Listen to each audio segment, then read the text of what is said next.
Good to see you, students. This is Bakir, your mentor of history. Welcome to our new chapter, Civilizing the Native, Educating the Nation. Students, as you all of you know very well that we have completed our 3 chapters simultaneously, that is from Birsa Munda's golden age to weavers, iron smelters and factory owners. Similarly, we have completed our question answer sessions of 3 chapters, and I think the videos has been uploaded on YouTube, students, so you can watch and you can catch the videos from there. So we are discussing our new chapter, that is Civilizing the Native, Educating the Nation. So with the help of this chapter, students, we can know about the system of education and how the British has been afforded and took various steps to upgrade and to uphold the system of education in India. This chapter has been very important for all of us, that we can know and we can knew from these chapters that how the education system in British India has effect and what kind of steps has been taken by the British towards the system of education. So students, in the earlier chapters we have seen how British rule affect the Rajas, Nawabs, peasants and the tribals. I think the previous chapters like the Birsa Munda's vision of golden age and the rebel of 1557, through these chapters we have also seen how the peasants and the tribals has been degraded from their prestigious posts, titles and all these things which has been miserable under the rule of British. In this chapter we will try to understand and what kind of implications it had for the lives of students. For the British in India won not only territorial conquest and control over the revenues, they also felt that their cultural mission had to civilize the natives, change their custom and values. So students, is the obvious thing that the British not only want to conquest the territorial extension over the revenues, over the land, over the kingdom, but they have also kind of a cultural missions, like British always wanted to civilize the India, and they said that their customs, traditions and the values which has been degraded the status quo of life, but we need to civilize India. What changes were introduced? How were the Indians to be educated, civilized and made into the British believed were good subjects? The British could find no simple answer to this question. They continued to debate for many decades.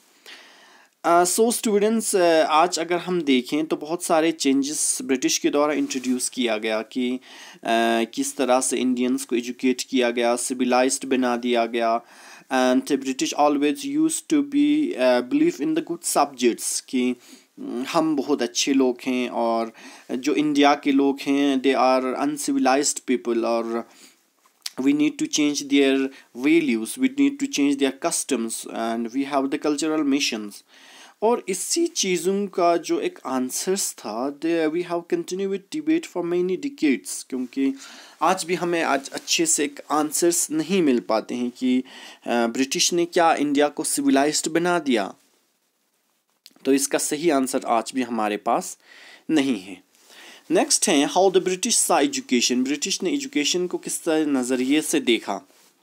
Let us look what the British thought and did, how some of idea of education that we now take for granted evolved in the last 100 years.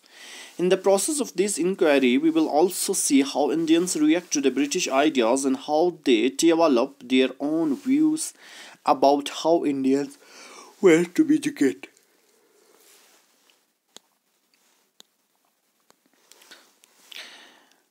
चलो हम देखते हैं students की British क्या सोचते थे इन इस system of education को लेकर, ब्रिटिश का क्या आइडिया था और ब्रिटिश ने किस तरह से इसको एक टेक फॉर ग्रांट लिया गया फॉर लास्ट ईयर 200 ईयर्स। और उन्होंने, हम जानते हैं कि ब्रिटिश का जो एक समय था, एक पीरियड था almost for 200 years, and what kind of steps they had been taken during their tenure of 200 years. इसके अलावा हम और भी देखेंगे स्टूडेंट्स की, इससे हमें ये पता चलेगा कि इंडियंस किस तरह से रिएक्ट करते थे ब्रिटिश आइडियाज़ को लेकर, और how they develop their own views about Indians were to be educate, we need to educate Indians are not. ये एक बहुत बड़ा एक क्वेश्चन था स्टूडेंट्स की। आज भी हम इसी के आंसर्स में रहते हैं कि क्या सही में इंडियंस को उन्होंने जो है एजुकेट किया या नहीं। The tradition of Orientalism. Orientalism, students, Orient, that means the East, and as you know, the lism, which means to study, and Orient means Orientalism is a process where the people of West has been indulged to study the East people, and the East were probably they were the Indians. So orientalism का यही मतलब होता है students कि वो लोग जो usually east के बारे में स्टडी करते थे, ईस्ट के बारे में जानना चाहते थे, उनके culture traditions. East, that means if you looked at the east, the most probably the large country in the east was India probably, तो इंडिया ही था। तो वो लोग जो इंडिया के बारे में जानना चाहते थे, कस्टम्स के बारे में, ट्रेडिशंस के बारे में, इसी सारे चीज़ों के बारे में। In 1783, a person named William George arrived in Calcutta. He had appointed a junior judge at the Supreme Court that the company had set up. और इसके बाद क्या हुआ, 1783 में एक पर्सन विलियम जॉन्स नामक शख्स कलकत्ता पहुंचा और उनको अपॉइंट किया गया एज अ जूनियर जज एट द सुप्रीम कोर्ट, जो कि कंपनी ने बनाया था। In addition to being expert in law, Jones has a linguist, और ये एक्सपर्ट में था लॉ में, इसके बावजूद भी ये लिंग्विस्ट है। Linguist mean those who know many languages, और वो लोग जो बहुत सारे लैंग्वेजेस जानते थे। तो एक लिंग्विस्ट भी था। He had studied Greek, Latin at Oxford, इसने बहुत सारी चीज़ें पढ़े थे, जैसे कि ग्रीक, लैटिन पढ़ा था ऑक्सफोर्ड में, अरबिक, फ्रेंच और इंग्लिश वगैरह भी जानते थे। इसके अलावा ये एक अपनी दोस्त से पर्शियन भी सीख रहे थे। तो प्रोबेबली ये एक लिंग्विस्ट था जो बहुत सारे लैंग्वेजेस जानते थे। At Calcutta, he began spending many hours a day with the pandits who taught him subtles of Sanskrit language grammar. और साथ ही साथ कलकत्ता में ये बहुत सारे टाइम स्पेंड किया जाता था पंडित्स के साथ, और वो बहुत सारे और भी चीज़ें सीखते थे, जिसमें संस्कृत लैंग्वेज था, संस्कृत ग्रामर थे, पोइट्री था वगैरह वगैरह। Soon he was studying ancient Indian texts on law, philosophy, religion, politics, morality, arithmetic, medicine and other science. जल्द ही इसने बहुत सारी चीज़ें सीखा, जिसमें इन्होंने इंडियन टेक्स्ट को पढ़ा, philosophy, law, religion, politics, morality, arithmetic, medicine और भी सारे चीज़ों के बारे में उन्होंने टेक्सेस पढ़ना स्टार्ट किया, एंशिएंट चीज़ों को पढ़ना स्टार्ट किया, जिसमें आपके मॉरलिटी थे। Morality the most important thing is, क्या सही है क्या गलत है, ये सारी चीज़ें जो है उस समय हुआ करता था।